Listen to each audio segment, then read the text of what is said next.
Welcome, everybody, to this episode. I'm really excited to be speaking with Greg Koukl about apologetics, basic building blocks to faith. And before we get into our conversation, let me just introduce him to you for the few of you who may not know much about him. So he holds MA degrees in both apologetics and philosophy.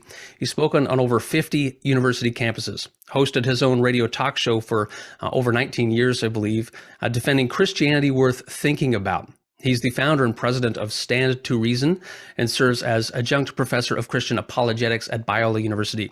One of his books is called Tactics, a game plan for discussing your Christian convictions, and I'll reference that frequently throughout today's talk.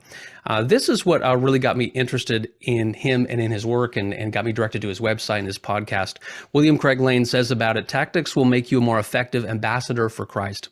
In the foreword of the book, Lee Strobel, author of the best-selling book, The Case for Christ, that many of us know, says, "We live in a day when militant atheism is on the march. Let Greg be your mentor as you master new approaches to talking with others about Jesus. As Greg likes to say, you don't need to hit home runs. You don't even need to get on base. Just getting up to bat, engaging others in friendly conversation will do." I love that. So thank you so much, Greg, for taking time to be with us today.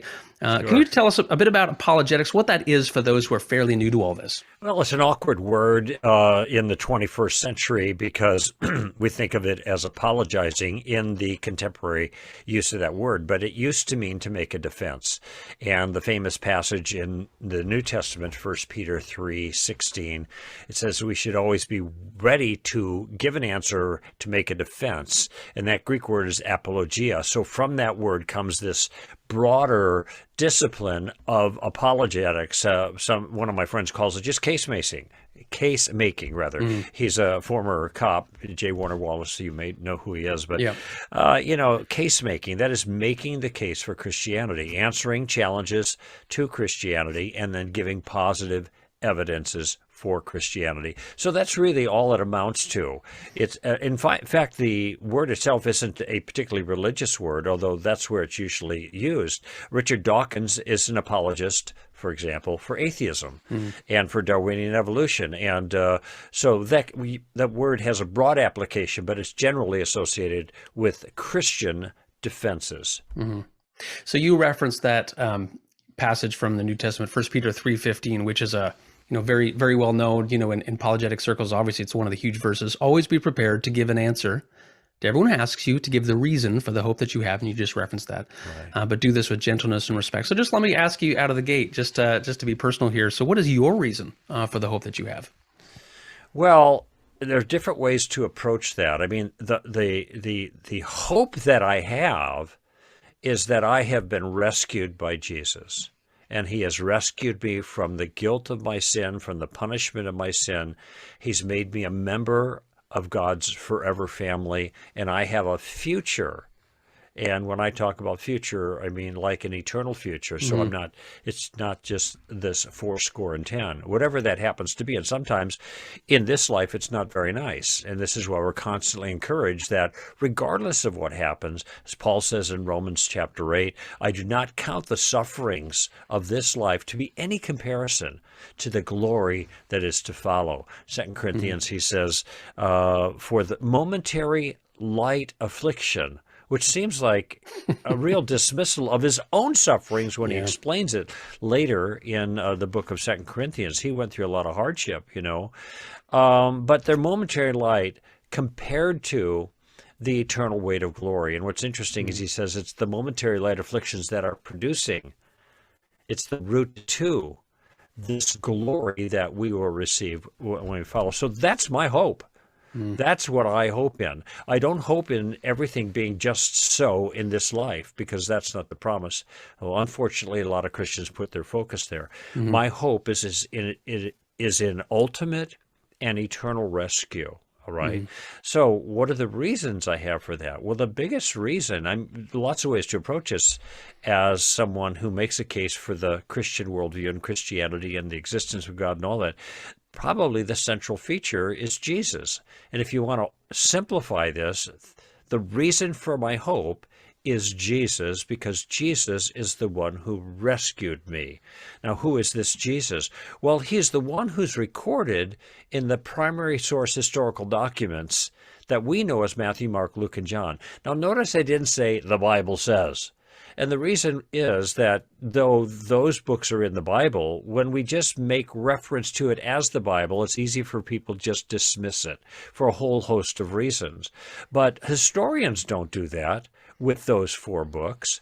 They treat them as history. Now, and for good reason, because they have all the marks of good history. Now, that doesn't mean they believe everything in there, because there's the kind of history that they're not comfortable with philosophically, which includes miracles and resurrections and healings and God and that kind of stuff. So they may be agnostic about that or reject that part of it. But the point I'm making is we have an historical record. And the kinds of things that the historians agree on across the board about the historical record allow us to move very confidently towards the conclusion that Jesus of Nazareth actually rose from the dead, okay? And I make actually the case for this in a different book I wrote called The Story of Reality. But the point here is I have confidence in my hope because Jesus lived and died and rose again. And we have means at our disposal to demonstrate that that actually happened in history.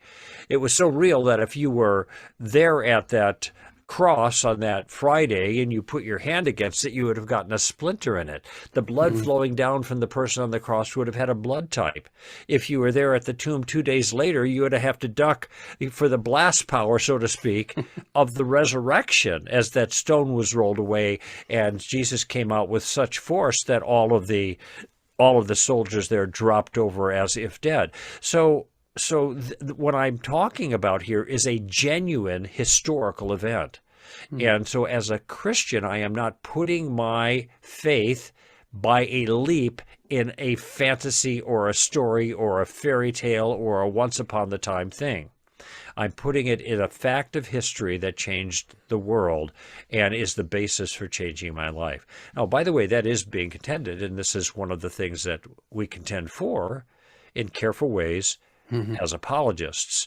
But as for my hope is in Jesus because he rescued me, and I have good reason to believe that he actually did the things that accomplished that. When you were speaking about that, it brought to mind something else that you say in the book about, you talked about, referencing the 4 Gospels and specific historical things that happened and how details matter and how quite often when people will say things, they might throw these kind of vague generalities at you, which kind of go out there and we can contest them, but details are a great way to undermine that. An example I found in preparation for this, just about that point, in the Encyclopedia of Wars, it documents, this is against the argument that, religions just cause wars, and all the world's wars are because of this. The greatest cause of war. The greatest cause of wars in the world, right? Yeah. So by this accounting, documents 1,763 wars between 8,000 BC and 2003 AD. 7% were marked as religious, and even that is debatable. Just because someone stands at the front of an army and holds up a sword and says "for the Lord," that doesn't mean it's religious conflict. But this idea that actually details, here's what the facts are, can really kind of cut away at some of the things. But at the same time, when you're explaining your faith and you provide specific details, it sounds more real because it is real. Yeah, that's a tactic in the book called Just the Facts, Ma'am. And a lot of objections against Christianity are based on misunderstandings of facts and quantifiable, easy to show. And this, you might have been reading from the footnotes in the book because I do use that reference there to make that particular case. And so that's one way of dealing with objections. They just get the facts wrong. Yeah. So what I found is a lot of people in my own context and just as a pastor and as a writer, or just in my own friend circles, aren't very confident in talking about or defending their faith. And we live in a time, I think, that is increasingly hostile to Christianity, at least to historic biblical Christianity. Sure. Especially here in Canada. Yeah. So to someone who experiences that uncertainty and hostility, but who wants to become more confident in speaking about their faith, what should that first step be for them? Well, I'm going to suggest 2 steps, and one is a kind of a psychological step, and the other one's a practical step, although the psychological one has practical applications. in light of the increasing hostility that there is in our both of our respective cultures on both sides of the border, well, harder for you guys than for us, but we're working hard to catch up with you, unfortunately. My response is get used to it. Accept it as a fact of life now. Now, for the last 2,000 years, in most of the parts of the world, even now, Christians have had it pretty bad. There's been some time when they've had hegemony in some areas, but certainly in the United States for the last 200 years. But most Christians have had to suffer. And this is clear in the scriptures. You know, First Peter is written to suffering Christians. So was Hebrews. So was First Thessalonians. So was Second Thessalonians. So was Philippians. So you've got all of this in there. And we have kind of dodged the bullet for a long time. And so when it starts happening to us in very mild ways, we think, oh my gosh, what am I going to do? The world's coming to the end, Chicken Little kind of stuff. When we realize, if we look historically and biblically, this is kind of the thing we should expect. You might even read Matthew 10, where Jesus is sending out his disciples in their first missionary journey there, that short-term deal. It's interesting. He talks about the problems, and then he says, do not fear them 3 times inside of about 6 or 7 verses. And he gives a different rationale each time, but he's telling them not to fear. Are they going to encounter heavy-duty stuff? Of course. He says that there. He acknowledges that.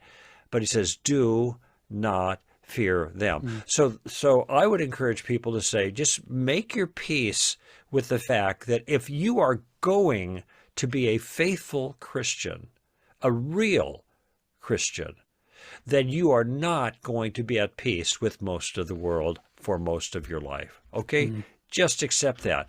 And I remember William Lane Craig, who you mentioned a few moments ago, he was asked this question about receiving hostility because he's debated so many atheists. Yeah. He said, how do you deal with the hostility? He said, I rejoice, because that's what Jesus said to do in Matthew 5. Rejoice. Your reward in heaven is great. You can check that out. There's more that he has to say about that in Matthew 5. But the second thing, though, is if you're not confident, then it's possible to get confident. And getting confident isn't kind of like screwing up more faith. And unfortunately, this is the way most churches and church staffs and pastors kind of deal with the challenges from outside. Instead of dealing with them, they just tell Christians, read your Bible more, pray more, have more faith, and quit asking those questions that we can't answer. And this is a deadly combination. All right. Of course, it's fine to pray more and read your Bible more, but these folks need answers.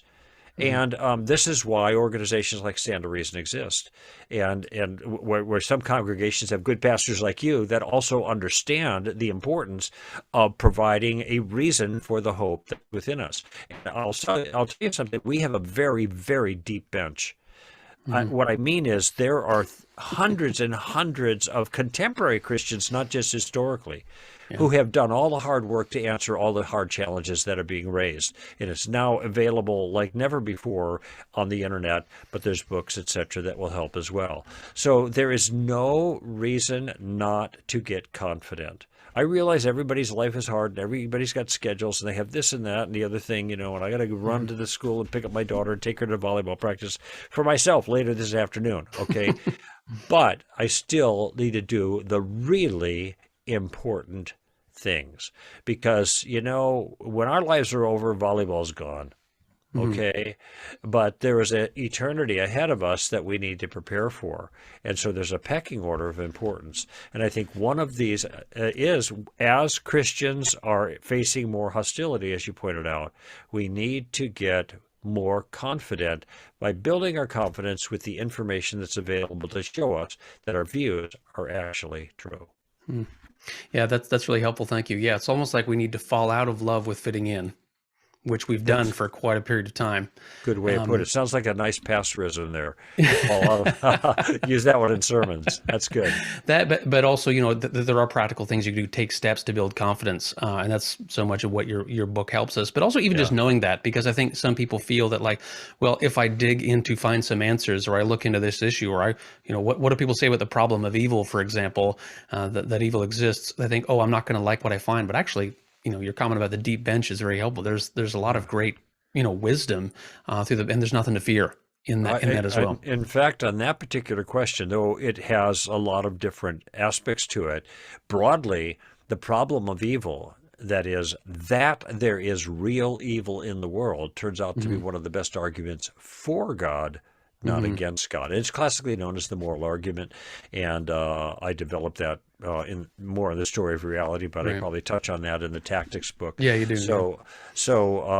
And this is a surprise for some people. The problem that they feared the most, that they didn't know how to answer, turns out when they see how it fits in the broader worldview structure, turns out to be a great evidence in favor of Christianity and not against Christianity. And correct me if I'm wrong, but kind of the short version of it is that the fact that we identify, okay, there is such a thing as evil. Well, how do we know? Well, there has to be some sort of moral compass by which we judge it. And if we're ever going to say something that, oh, that's evil, well, based on what? Why are we giving that reason? Sure. So would you say kind of the short answer of leading us back to why there must be this, maker of morality? Sure, exactly. There's got to be a scoring system, to put it simply, and that's your moral compass. But scoring systems don't just appear out of thin air. If they did, what would create an obligation for us to obey that system if it just appeared out of thin air? Morality is obligation, and obligation is held between persons. And if there are laws that we break, then they must have come from a lawbreaker. And since our question is about the problem of evil writ large, evil out there, not just things we don't like, which would be more relativism, then we have to account for the laws that are broken based on these are transcendent laws. There has to be a transcendent lawmaker, a person to whom we're obliged. And so that is the thumbnail sketch of the moral argument. So in your book, you talk about obviously being prepared to give an answer, but you talk about some other key things that Christians should be prepared to explain or defend. So could you just mention to us what are they? I read that question coming in, and I a lot of times authors forget the details of their book, so I wasn't entirely sure the specific things you're making reference to, but I have mentioned the resurrection of Christ, and in the history of God's people in the Old Testament and God's people in the New Testament, there are two massive historical events that really ground everything else, and that was the parting of the Red Sea and the rescue from Egypt, and all the signs that associated with that. And in the New Testament, it is the resurrection. And interestingly, in both systems, the people during that time and this time, the writers are referring back to those events as being the core events. And so the resurrection of Christ is absolutely vital, so much so that Paul in 1 Corinthians 15 says that, quite frankly, he says, if the resurrection has not actually happened, people should feel sorry for Christians. His exact words were, most people should be pitied. But Christ has raised from the dead. So that shows the significance, the importance of it, theologically and to our convictions. Of course, the question of God's existence is huge. When I talked earlier, I started with Jesus in the Gospels and the resurrection. That's in apologetic circles, that's called the one-step method. The classical method is to start with the existence of God and move from God outward. And but the issue of God's existence is still really critical. And in fact, I'm convinced that this particular question, does God exist, is the biggest question of all. And because so much follows from that. If there is no God, let me back up for a moment. Worldviews entail certain things, okay? So if you believe in governments, you're going to believe in laws, and then you're going to believe in punishment for breaking those laws, and you're going to believe in, that's how governments work. And then you got to fund the government, and there are all kinds of things. Government over the people that are entailed underneath the big concept. Well, this is true of worldviews as well. And so if there is a God, of the kind of God that we talk about in Christianity, well, he's in charge. He made it. He made everything, so everything belongs to him. He's the guy, right? Okay, well that follows. And if he says something, if he is then giving commands, then there are laws that we're obliged to obey. And so there's a grounding for morality, okay? And if we don't obey them, there are consequences. And so there is a justification for the idea of punishment for those who do right and who don't do right, and for the need for mercy for all of us, and the possibility of forgiveness when mercy is offered. So what I'm saying is there are a whole bunch of things that kind of naturally follow from one thing. God, the kind of God that you and I are talking about. There are different characterizations of divine beings, but we're not talking about that right now. Right. And so then there is the denial of that.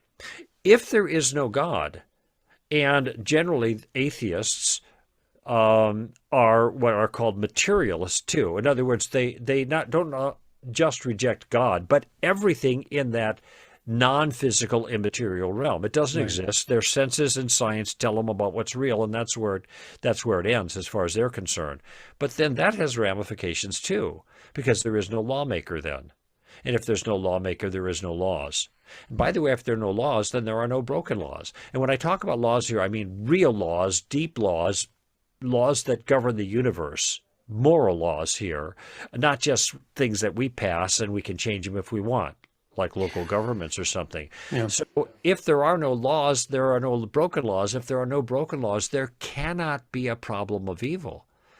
So atheists must deny what seems to be the most salient detail of life, and that is that something is wrong with the world. And actually, more specifically, many will admit something's wrong with us, and we contribute to what's wrong with the world. Okay, so these are all ramifications. There are also, if you're an atheist, well, it's all physical things, molecules clashing in the universe. There is no evil, there's no good, there's no meaning, there's no purpose, there's nothing, as Richard Dawkins says, but blind, pitiless indifference. Okay? Some people are going to get hurt, some people aren't. That's just the way it is. Tough luck, too bad. That's what you're left with. So I think it's helpful for Christians to see that there's a kind of entailment relationship to the big things and all the things that follow. One of the reasons this is important, Matthew, is because there's a lot of Christians that are questioning Christianity now, and they're wondering, well, maybe this isn't true. And the reason is they don't like some of the details. I don't like hell. Okay, so I'm not going to believe in God. Okay, well, what that means is there not only is no punishment for people who do bad in the ultimate sense. You know, I can't believe he got away with that. He got away with murder. Well, that bothers us, right? Well, he's going to get away with it. All right. And there's not going to be any ultimate justice of any kind, because murder's not even wrong. That's what you're left with. Okay. And unless somebody's thinking about these things in terms of the whole worldview, this is where they're going to get caught by some of these details that bother them, or some non-Christian may make a big fuss about. So if I were to just focus on two things for your question, the resurrection of Christ and the existence of God, because so many other things follow from that. Incidentally, notice I did not say the authority of the Bible. And there's a reason. I believe in inerrancy, okay? So I'm not a softie on that at all.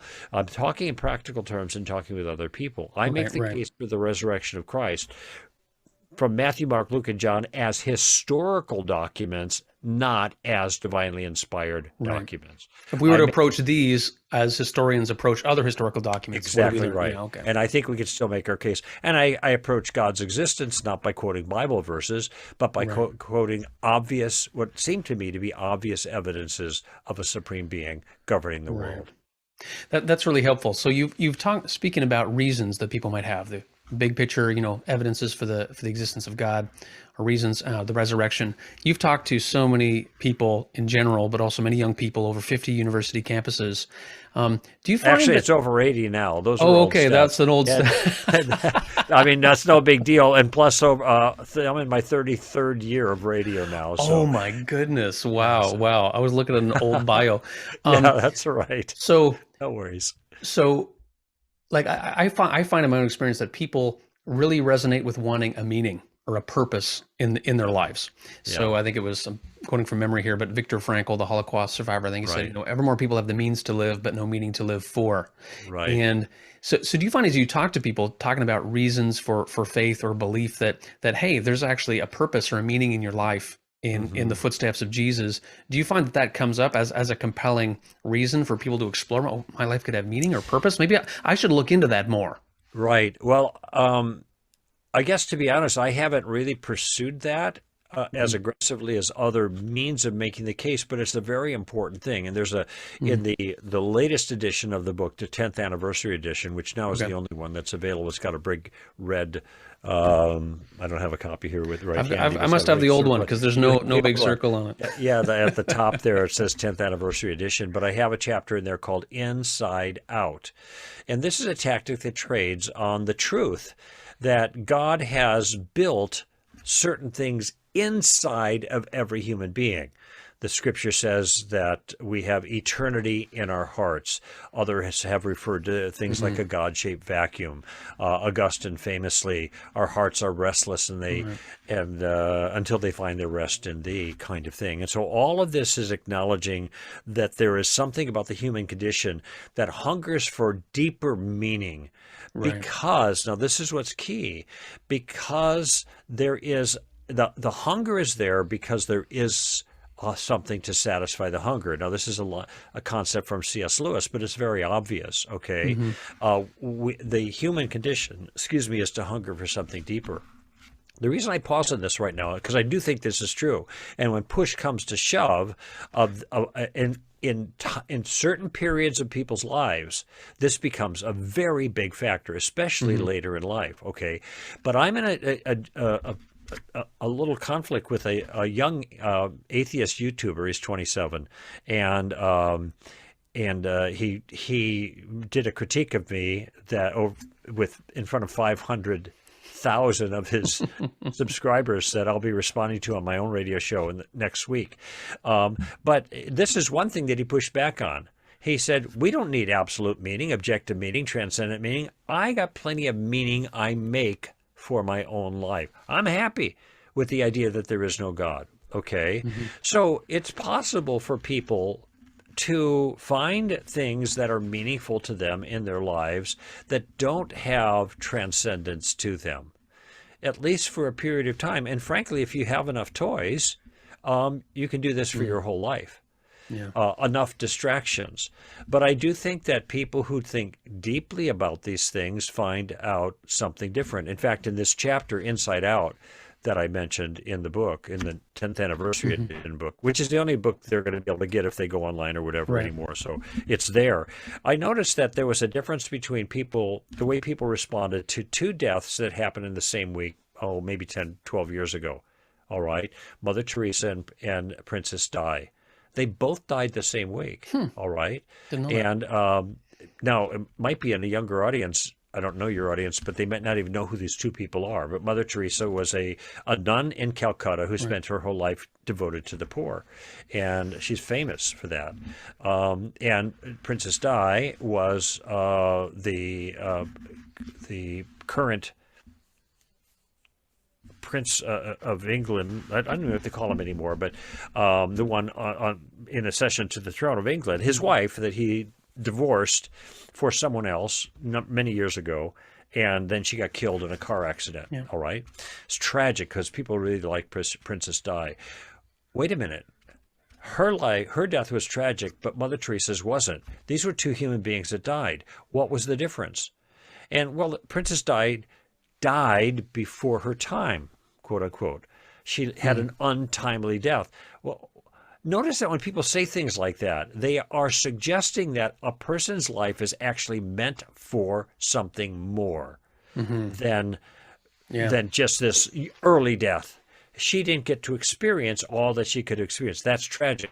Well, there's no way to make sense of that I think in an atheistic worldview, because it presumes that individual lives have purpose that go beyond the individual's own intentions.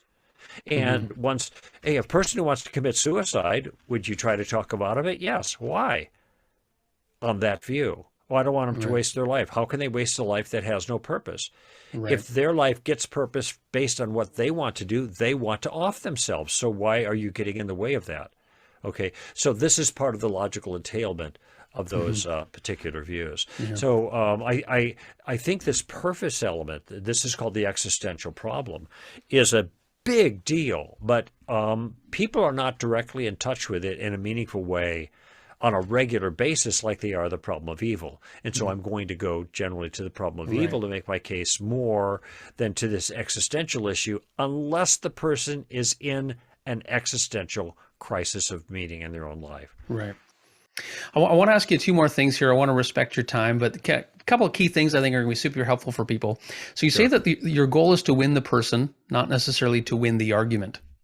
Because we're talking about, we're talking about, okay, we're sharing ideas or this and that. Can you expand on this idea? Because I think we confuse the two. The goal is to win the person, not the argument. Yeah, and this needs clarification because it is not as if the argument, that is the substance of our point and the reasons for it, is irrelevant. It's very important. Like you want to make good arguments and true arguments. Yes, we do. Arguments as opposed to quarrels. I'm not talking about argument as a synonym for a quarrel. We don't want quarrels. Paul says don't do that in 2 Timothy chapter 2. The Lord's bondservant should not be quarrelsome, but patient when wronged. Okay, but arguments are making a case. You make a claim and give evidence, reasons for it. Okay. And so that is important in our discussions. But for some of us, and look I'm speaking autobiographically here, for some of us, what's most important is winning, being right and showing the other person you're wrong and I'm right. Look at how smart I am. Yeah. Yeah. Look how smart I am. And not being concerned for the consequences in the life of the other person about the larger issues. Okay. In other words, believing, trusting in Christ, and all of those things that we're supposed to be moving towards.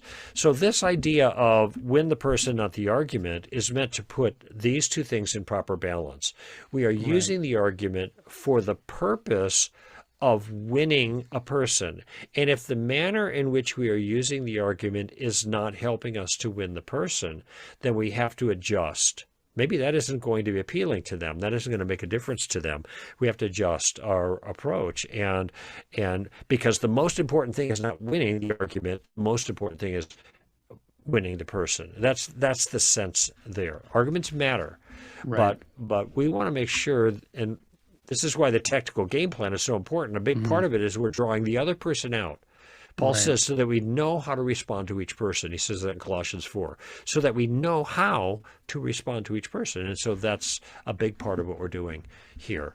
Yeah, that's really helpful. To the individual, yeah, the individual, and we're seeking the best for them. We want the best for them, and I appreciate how you put in the book too. Like when someone gets angry, it's like we lose. Yes, that's right. Anybody gets angry, we lose. Yeah, it's like no one really like, oh, I'm really upset at you and all. Look at how smart you are, and now I believe you fully. Like, no, it's more complicated than that. Just as we kind of bring this to a close, is there anything that you want to share with people, maybe that was kind of on your mind, that as we think about the building blocks to apologetics that maybe hasn't been said yet, as people kind of think about their own game plan? Well, we've been making reference to the book Tactics, and the key to that whole approach is to use questions to maneuver in conversations. I spent a lot of time talking about how to do that. But as I often end my talks, I'll say, if you get stuck in your conversations with someone, you don't know where to go, just remember one thing. Take a tip from Lieutenant Columbo, the TV star who used this technique so well. Always use questions. And so if you're stuck and you don't know what to do, ask a question. Yeah. That immediately throws the ball in the other person's court. Probably they're going to give you some information that will help, and it definitely will buy you some more time. So that's the thing I think I'd want to leave with them. And maybe I just add to that don't be surprised at the hostility from the world, and don't be surprised if you don't get everything you want this time around. That's what the culture is saying, There used to be an old beer commercial that said you only live once. Remember that? Budweiser. And so, but it was the same theme many years ago. It was the same theme that you see. I saw it on the TV commercials during the Super Bowl. You know, basically many various forms of you do you. Right. I think the commercial there was, and it grab for all the gusto you can get, which for them was their beer. But the point is, you know, this is the only life you have to live. You better make the most of it. And that's a lie. We live in this life for a different life. And that life is a whole lot longer than this one. It's eternal. It's not temporal. Yeah. Wow. And that in and of itself is a source of hope. And you say one of the things you said there was, I didn't reference it earlier, I should have, but I just really appreciate how, and this is one of the personal takeaways from the book that I've just really resonated with me is putting the stone in the shoe. It's like you don't have to accomplish everything right away. It's just, if you put a stone in the shoe, meaning something that just kind of makes them, like a stone in your shoe you need to kind of deal with. And so it's a thought in their mind about just going to take them to the next spot, or, what about this? Maybe this, if they leave thinking about something, then you've won. Yeah, that goes back to the comment you made at the beginning of our conversation that you don't have to swing for the fences. Right. You don't even have to get on base. Just get in the batter's box. And that's the whole idea of that, just doing a little bit. And it's the whole concept of gardening versus harvesting that I develop in the book. So everybody, the book is called Tactics. Here it is. This is not the 10th anniversary edition, but you can get that. And I'm going to put a link to that in there and a bunch of other things that Greg spoke about as well. Just as a final word, do you want to share anything any other projects that you're working on that you want people to know about? Yeah, I actually am working on a sequel to the tactics book, and it's really focusing on the third use of the tactic of the questioning, the game plan, I should say. The first is to gather information. The second is to reverse the burden of proof. You mentioned that. And the third step is to make a point with your questions, all with questions. Okay.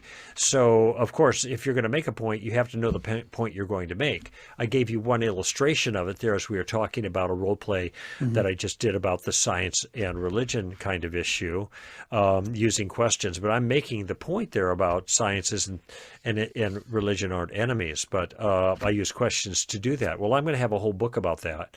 And the book's working title is Street Smarts. And the subtitle is Using Questions to Answer Christianity's Toughest Challenges. So I am going to deal with atheism. I'm going to show you here are the problems with it and all the weak points. But now you know this. How do you employ that? You employ it by using questions, and then I'm going to have a sample dialogues of questions that will lead into the points that I've just described as weaknesses of atheism that will prompt people to have more productive conversations. So that's the idea of that book. It's going to be out the end of the year. My due date is racing towards me, and it terrifies me right now. So I have to get to work on it, but that's just the life of a writer. You're under the gun. Well, we look forward to that very much. Street Smarts. Awesome. Smarts. That is great. Thank you. I just want to end with just these two quotes that just came to mind in preparation for this. Augustine, if I am weighed down by one great sorrow, it is sorrow over Christians, over my brothers who enter the church in their bodies but leave their hearts outside. And I think we could substitute minds for that. Yes, sure. And then Alistair McGrath, no one can live on borrowed answers. And I think that is so good. And I think you today have given us, Greg, so many great things to think about using our minds, about not thinking about someone else's answers, but our own as we put these together. So thanks so much for your witness in your life and just all that you do. Well, I had a great time with you, Matthew, and love to have a chat again.